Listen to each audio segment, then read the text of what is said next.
আমি আবার আপনাদের কাছে বিনীত অনুরোধ করব যে আপনারা নিজেদের মধ্যে কথা বলুন, কথা বলে সিদ্ধান্ত নিন এবং আপনারা কাজে ফিরুন। দিনে দুবার ব্যবহার করো স্টপেজ ক্রিম আর নিজেকে রাখো এভারগ্রিন। কেয়াশেক আরোমা থেরাপি স্টপেজ ক্রিম আর খুঁজে পাও নতুন আমিকে।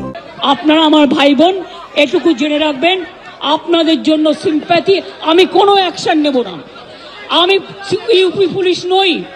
ওরা এসমা জারি করেছিল, ওরা 6 মাস মনে রাখবেন স্ট্রাইক র্যালি বন্ধ করে দিয়েছিল।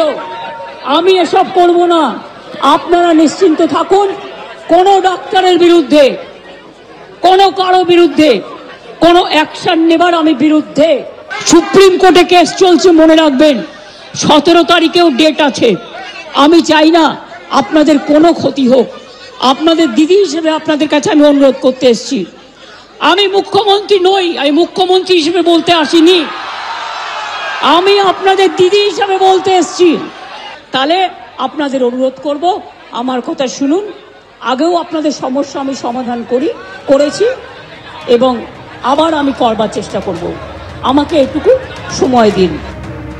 মুখ্যমন্ত্রী ধর্ণামঞ্চে হাজির হওয়াকে সাধুবাদ আন্দোলনরত জুনিয়র চিকিৎসকদের। আলোচনার জন্য প্রস্তুত তারা, তবে 5 দফা দাবিতে অনড় জুনিয়র চিকিৎসকরা। কি বললেন শোনাবো।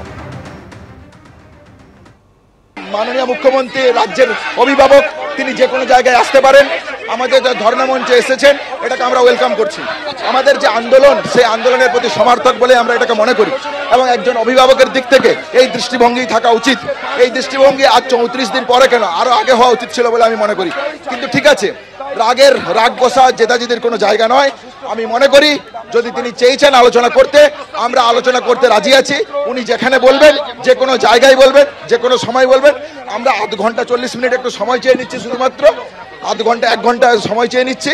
তার মধ্যে উনি যেখানে ডাকবেন আমরা আলোচনায় বসতে রাজি আছি। না, উনি আমাকে পরিচয় করিয়ে দিলেন যে আন্দোলনের মুখ বলে, একজন পুলিশ অফিসার পরিচয় করে দিলেন। সেই জায়গা থেকে উনি বললেন, দেখো বাবু তোমরা কি করবে। আমি বলেছি এইটাটাই যে আমরা আন্দোলনে এই আলোচনায় বসতে চাই, এইটুকুই কথা হয়েছে। আমরা অতি দ্রুততার সাথে আলোচনায় বসতে চাই, এইটুকুই এই মুহূর্তে আমাদের দিক থেকে বার্তা। আমরা অতি দ্রুততার সাথে আলোচনায় বসে দাবি এক থাকছে। 5 দফা যে আমাদের দাবি, সেই দাবি নিয়ে কোন রকমের কোন জায়গাতে আমরা রাজি নই। শুনলেই বুঝতে পারবেন। আমরা আলোচনায় বসতে, মাননীয় মুখ্যমন্ত্রী এসছেন, ওয়েলকাম জানিয়েছি আমরা।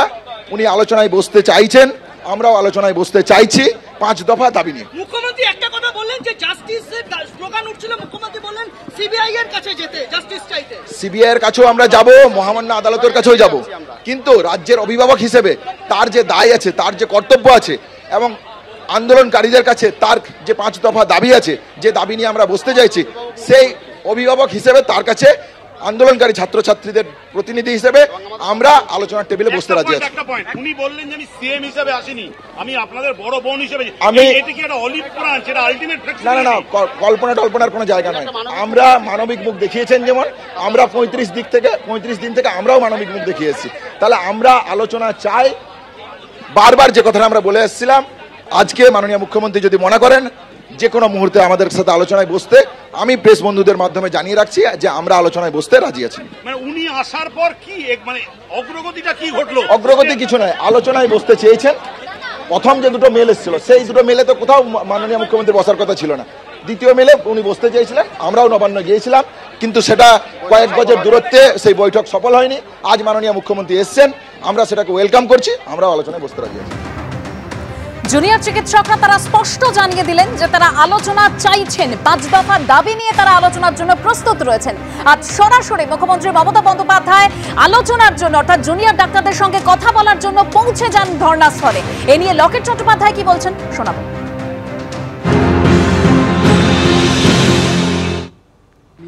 প্রথম কথা হচ্ছে যে আজকে আলটিমেটলি জুনিয়র ডাক্তারদের যে সিট দ্বারা সোজা করে আন্দোলন চলছিল, এই ঝড় বৃষ্টি মধ্যে, সাংঘাতিক ঝড় বৃষ্টি চলছে 3-4 দিন ধরে, এবং তারা 3 দিন ধরে টানা এখানে বসে রয়েছেন এবং মুখ্যমন্ত্রী তার এইখানে আসতে, ধর্ণামঞ্চে আসতে বাধ্য হলেন। আজকে তিনি আবার এসছেন তাদেরকে কোনোভাবে মানুষের সিম্প্যাথি নেওয়ার জন্য, এবং মানুষ দেখবে যে মুখ্যমন্ত্রী নিজে ছুটে এসছেন জুনিয়র ডাক্তারদের কাছে। কিন্তু দেখা গেল যে উনি নিজে বলেই চলে গেলেন, উনি নিজেই কথা বললেন যে দাবিগুলো ডাক্তাররা রেখেছিল, যার জন্য তারা আলোচনা চেয়েছিল, সেখানে একবারও উনি জিজ্ঞেস করেননি যে আপনারা কি বলতে চান। উনি একার বক্তব্য রেখে চলে গেলেন। তার মধ্যে কিছু কিছু জিনিস ছিল, যেমন স্বাস্থ্যের টেন্ডার নিয়ে উনি কথা বলেছেন। টেন্ডার নিয়ে কথা বলতে গিয়ে উনি বলছেন আমি এগুলো কিছুই জানি না, আমার কাছে একটাও আসে না। আমরা তো জানি উনি স্বাস্থ্যেরও মন্ত্রী। তো এত বড় এত কিছু দুর্নীতি হয়েছে, স্বাস্থ্য দপ্তর থেকে অনুদান গেছে বিভিন্ন হসপিটালে, সরকারি হসপিটালে, সেই অনুদানগুলো কোথায় কোথায় গেছে, কি হয়েছে, সেই দুর্নীতি সম্বন্ধে একজন স্বাস্থ্যমন্ত্রী হয়ে তিনি কিছু জানেন না। দ্বিতীয় কথা, তিনি বলছেন যে আমি একা সরকার চালাই নাই, প্রথম শুনছি। আগেরবার শুনেছিলাম 294টা বিধানসভার উনিই নাকি ক্যান্ডিডেট, আর কেউ না।